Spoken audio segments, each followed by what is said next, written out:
Hello, everyone. My name is Gregory, and this is The View from Out Here. We just cleared the 30-day mark in the Musk-Trump administration, and every day I wake up with a feeling of trepidation thinking, oh my God, what are they going to do today? I'm pretty sure you know the feeling. I've had to keep reminding myself that a lot of this tsunami of misinformation and confusion is intentional. Steve Bannon calls it flooding the zone. It's a manipulation technique designed to confuse us and gaslight us into thinking that the overwhelming majority of Americans are on board with all this craziness. A mandate for change, they call it. I wouldn't call a less than 2% majority in a presidential election a mandate, but we're living in a different world now. Who knows? Maybe Kellyanne Conway's in charge. A lot of this is what I call test balloons, like taking Panama back and making Greenland and Canada our two new states, or changing the name of the Gulf of Mexico, or turning the Gaza Strip into a luxury resort. Turning Gaza into a luxury resort. This is the one that gets me. It's very telling about who Donald Trump really thinks he is. When he was asked about what happens when the Palestinians return, he said, they won't. They won't want to. We'll just set them up with some land in Egypt or Jordan. And while he was saying that, Bibi Netanyahu was sitting right next to him in the Oval Office, leaning in with this big grin on his face. It's pretty obvious that Trump didn't consult with the Palestinians, Egypt, or Jordan about any of that. He just threw it out there like he could take land from another sovereign nation and repurposes it for whatever he wants. Seriously, I expect one day to open up Wikipedia and look up white supremacist imperialism and see that picture of him and Netanyahu as the definition. But these test balloons are carefully crafted to test the boundaries of what a president on his way to being a dictator can get away with. And it's not a bad strategy for a criminal like Donald Trump. He has been able to escape accountability for the rule of law for most of his adult life. He has good reason to believe that it will continue because so far it has. He has been convicted of 34 felonies, found civilly accountable for rape. He is forbidden to conduct business in the state of New York, even a nonprofit, because he is so much of a fraud. Oh, and he hasn't spent 1 minute in jail for any of it.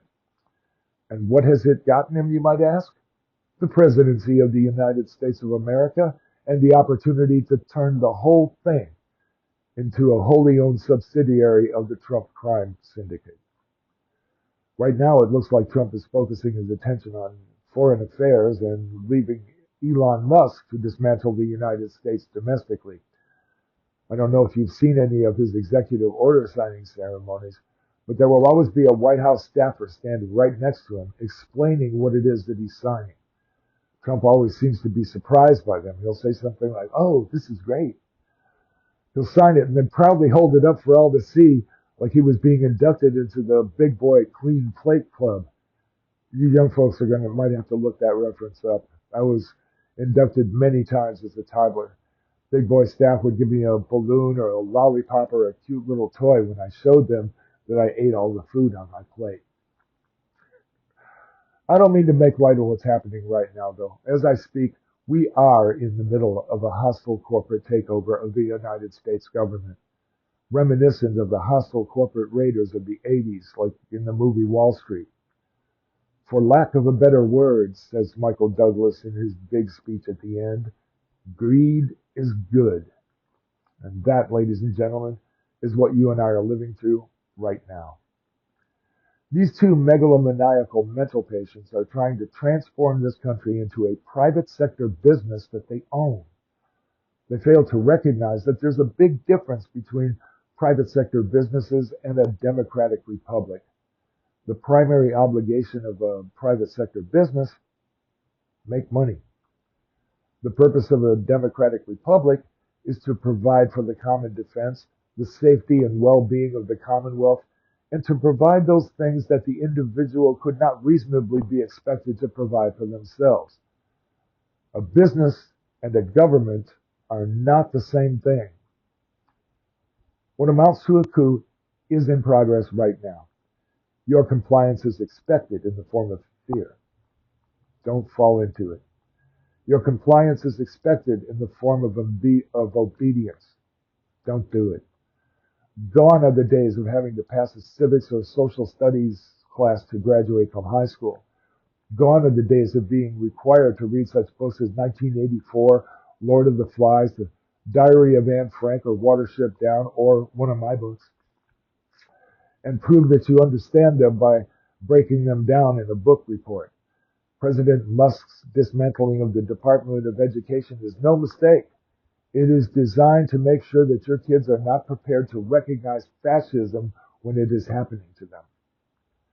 President Musk's dismantling of the Department of Justice is no mistake either. It's designed to make sure that the right people are free to cheat and fleece whomever they please without the encumbrance of the rule of law. His dismantling of the Environmental Protection Agency is no mistake either. It is designed to ensure that businesses can conduct their business without accountability for the residual damages to the environment that manufacturing almost always causes. Last week, Musk and his high school tech bros summarily fired a bunch of federal employees who worked in nuclear weapons safety. The next day, they woke up and discovered that we need those guys.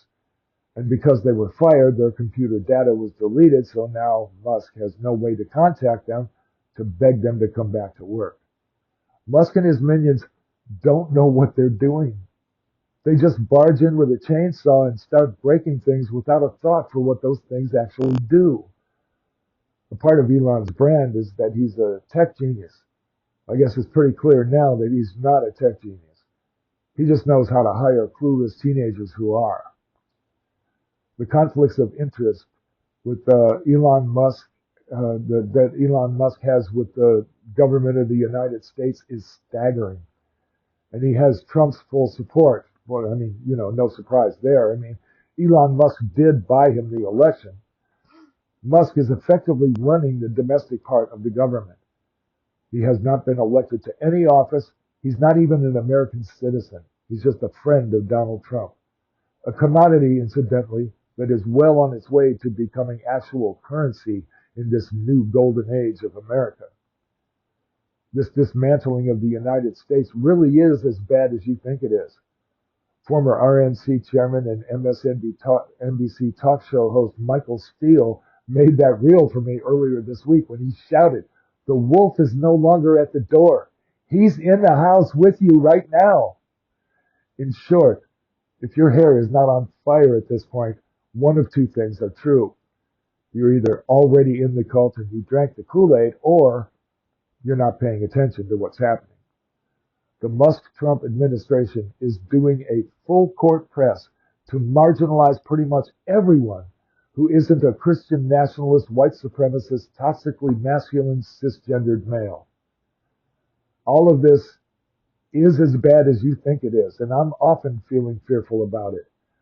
But this fight for the soul of the United States isn't nearly over. If your only source of news is the mainstream media on broadcast TV, you're probably not aware of the huge amount of pushback against all of this insanity. That pushback is robust, and it's happening every day. The reason you're not hearing so much about it is because big money media needs to have access to do their jobs. Associated Press, for example, is currently barred from the White House press room because they keep referring to the Gulf of Mexico as the Gulf of Mexico and not the Gulf of America as the dump truck would prefer. Of course, that's unconstitutional and it's being challenged in court right now. My point is that the amount of access that you have dictates the quality of your reporting. So big money media has to play nice to a certain degree. Independent media doesn't have to do that. For example, I can call the Gulf of Mexico to my heart's content, and if Donald Trump doesn't like it, I cordially invite him to bite the skid marks off of my tighty whities. Rachel Maddow is reporting that starting with the Trump-Musk administration's first full day in office, their approval poll numbers are steadily declining, and they weren't that great to begin with. On the first full day of his administration, when the first poll was taken, Trump was the only president in history whose approval numbers were underwater on day one, meaning that more people disapproved of his performance than those that approved. And the range of that deficit continued to increase in all five major polls since. I guess the honeymoon period's over. There's also the midterm elections coming up in 2026 that will be happening as the number of Trump voters who are coming to the realization that they've been conned is growing daily. It's all over YouTube. Don't take my word for it. Go look. In 2026, both sides of the aisle will be scrambling for a must-have supermajority in the House and the Senate. You can expect the 2026 midterms to be the most expensive in the history. One side will need to solidify underwater authoritarian dictatorship under Trump and Musk, and the other will need it to save the Democratic Republic that has been the most powerful country in the world for 247 years. Along with that, Representative Al Green has filed articles of impeachment against Trump for a number of high crimes and misdemeanors, and it is gaining some traction. Maybe the third time will be the charm. I don't think this is a done deal at all. Let's not forget who our warriors are. We have people like Adam Schiff, Jamie Raskin, AOC, Bernie Sanders, Elizabeth Warren, Jasmine Crockett, Sherrod Brown, Jared Moskowitz, Craig Kastner, Chuck Schumer, Ayanna Pressley, and a whole slew of new freshman congresspeople who were just signed in, and we have yet to see what they will be contributing to this fight. I hope you see what I'm getting at here. The left has a pretty deep bench to work with.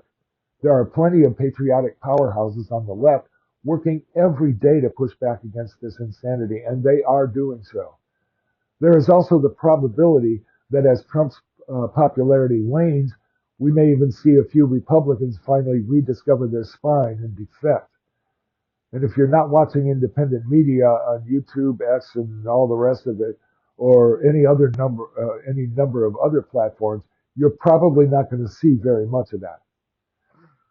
There is a whole slew of independent news outlets all over the internet that are combating propaganda and speaking truth to power every single day. Some are doing so several times every single day. One such independent media network just surpassed the Joe Rogan podcast, which up until last week was the most watched podcast in America. Now it's the Midas Touch Network, who I believe are trustworthy, and they are on our side. There are plenty more. The Young Turks, Brian Tyler Cohen, Tom Hartman, Lisa Miller, Luke Beasley, Adam Mockler, Jack Cocciarella, The Defiant Lawyers, The Damage Report, The Humanist Report, Susan Miller, some more news, The Bulwark. It just goes on and on. All of these people are working day in and day out to preserve and protect our democracy. We have a pretty deep bench of highly visible and trustworthy independent media sources working for us too. See? No, this fight is far from over. And if I've given you something to think about today that lowers your blood pressure even a little bit, take a second to like and subscribe with the buttons below. I want to be on the team of people like the ones I just mentioned. Your like and your subscribe will help me make that team. Also, please don't forget about the books that I wrote for you. Searching for Saint Germain, Basic Video Production, and my new one. It's a companion piece to Basic Video Production. It's called Podcasting Primer. I wrote that one for those of you who are thinking about joining the fight and making a difference with your own social media presence. Highly recommended. This handy little book will give you everything that you're going to need to understand how all of this works and help you hit the ground running right from day one. You'll find links to all three books in the description below. Meanwhile, I want to thank you for continuing to hang with me so far. My name is Gregory Franklyn, and this has been The View from Out Here. Much love.